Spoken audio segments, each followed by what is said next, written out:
All right, what's good, people? It's your boy Fight Night Frank and Jax from Making the Walk. Thank you once again for coming on. I just want to check something real quick, bro. Yeah, I'm still bricked up.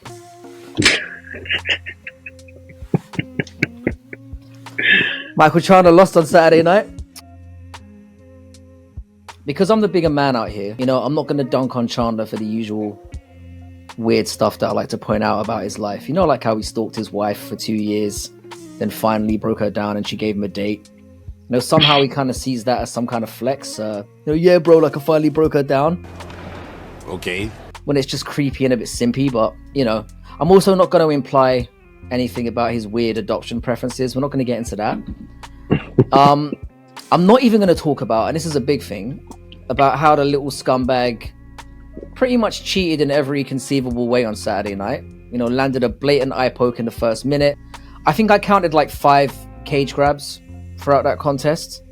And lest we forget, of course, the series of back of the head shots that could have ended the fight. And despite all this cheating activity, he still somehow managed to get ironed the fuck out, which was very satisfying. But what I do want to talk about is how fucking dumb this man continues to be. And I'm not just referring to his terrible fight IQ, which we will touch upon a little bit, but also his choice of call-outs after he went to an impressive 2-4 in the promotions. I want to know what you think. Like, what did you think of his performance generally on Saturday night? And what do you think should be next for Michael Chandler? So as far as his performance, I would say that in Nate Diaz's words, hey, I'm not surprised, motherfuckers. I actually did think that he was going to be a little bit more patient at the beginning of the fight, and then eventually he would turn back into Michael Chandler, and that's exactly what we saw.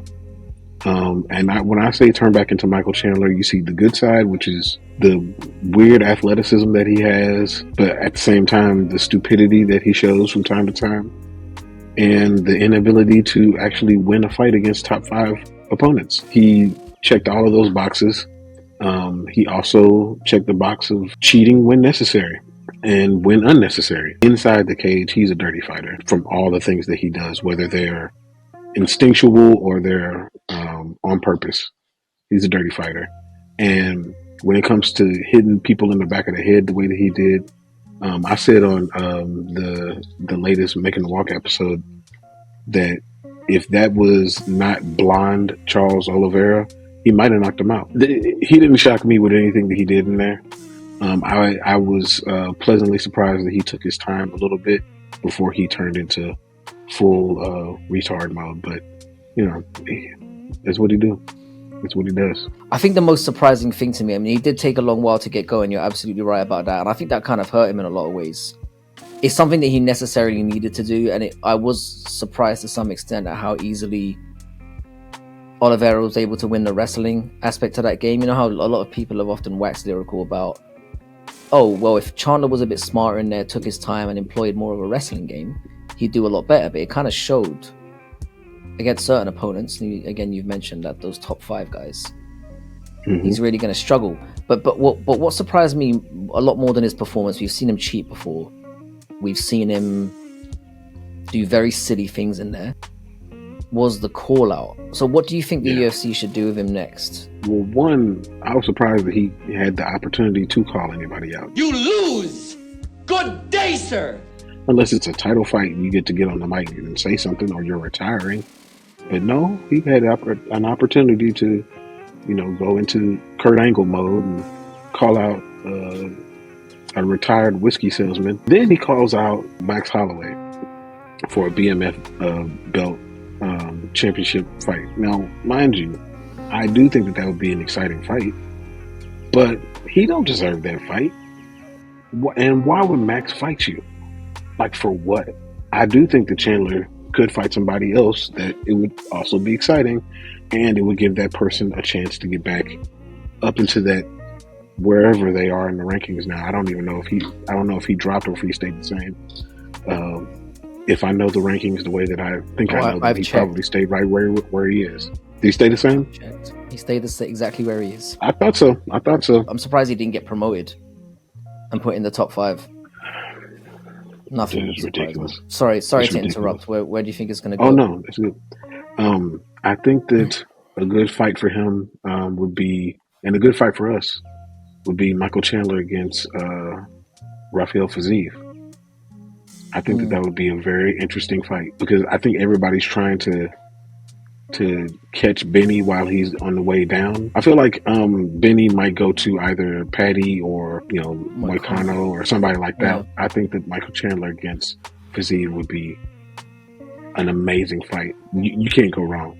You really can't. I think what really bothers me about the whole situation with Chandler is, like, I think he kind of represents to me what is weirdly inconsistent and biased the UFC can be at times. Mm-hmm. And I cannot understand for the life of me, outside of doing really dumb things, like saying dumb things, come back and beat me, and doing dumb things and having somewhat exciting fights, usually because he's on the end of getting an ass whooping. I can't understand why he's getting opportunities above other people. Somehow the little balloon animal is still 7th, which again just confirms once and for all that the rankings are complete and utter clown shoes. So I'm kind of in a view where now, like, I feel like he needs to fight down because anybody else in the UFC who has a 2-4 record is getting shit canned, and yet he's not only still around, he's ranking spot camping again. Moicano's on what, a 6-7 fight win streak?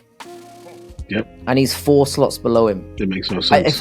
It makes no sense. Now, before the rankings came out, I wasn't going to mention Fiziev as a fight because I kind of felt like he doesn't even deserve the Fiziev fight. I was more thinking like he should be fighting in that 10 to 15 range. The reason why I don't mind the Fiziev fight is because it then gives Fiziev an opportunity to beat him and jump into 7th spot, which is where he is now. Because, I think he was very unlucky to not get the W against Gaethje. Yeah. I arguably thought he won that fight. Like, I'm more thinking about, again, calling out Max Holloway was just embarrassing. Again, it annoys me that he tries to thrust his way into these, I know it's not a title fight, but it's technically another high profile situation. He calls out Max Holloway, who flatlined Justin Gaethje, and Justin Gaethje beat the fuck out of him. And you've just come off a loss. It's just more like opportunistic weaseling his way into it. It's like you said, he shouldn't have even had an opportunity to be on the mic. Good day, sir! He also talked about he's learned his lesson and is done waiting around for Conor McGregor. And then calls him out in the most fucking cringy way possible. Conor McGregor! If you can ever get your house back in order! Shows that he hasn't learned his lesson. I don't know why I was even surprised by that. And I personally hope that he does wait for that fight because it's never going to happen. He can just, as long as while he waits, he gets out of the rankings. I'm fine with him waiting. Just get out the rankings, get out of the way of people who are actually fighting consistently. Yeah, there's no reason that Moicano should be that low with all the work that he's putting in. Even the people who haven't won, like Benoit Saint-Denis, he hasn't won. In his last 2 fights, but he's out there. He's out there. So it's funny that you mentioned BSD because I think BSD was the first name that came up. I was thinking you could do Benoit Saint-Denis and Chandler because that would be a fun fight. But then part of me was like, BSD's had his opportunity against big names as well. Like he got the Poirier fight, he got the Moicano fight. He's lost both of them, so you can argue that he should be fighting down. So I'm kind of thinking about names like Rebecki. Or Ribovic even. Guys who are like on the cusp of that top 15 who aren't getting opportunities but are on very decent streaks. Well, the one problem that's plagued lightweight for a very long time now is there's been a recycling of the same guys fighting each other. It's the weirdest division in the UFC for some reason where the ranking changes seem to be more consistent and inconsistent than anywhere else. And also, it's like I said, you don't get fresh matchups a lot near the top. And it's why this division seems to be, we're never going to find out if somebody like a Ribovic or a Rebecki or someone in and around that 10-15 spot can crack their way into the top 5 because they're not being given the opportunities. So I want to see Chandler get fucking fed to somebody now, because if he was anybody else, he'd be gone. So if he's going to maintain that spot, he needs to be fighting people that who have been on a streak, an up and coming contender. And we need to see Chandler throw down against one of these guys because I'm sick of this guy getting opportunity after opportunity. And I denounce, I repudiate, and condemn him. Basically, Fuck him. He's not top 5 level.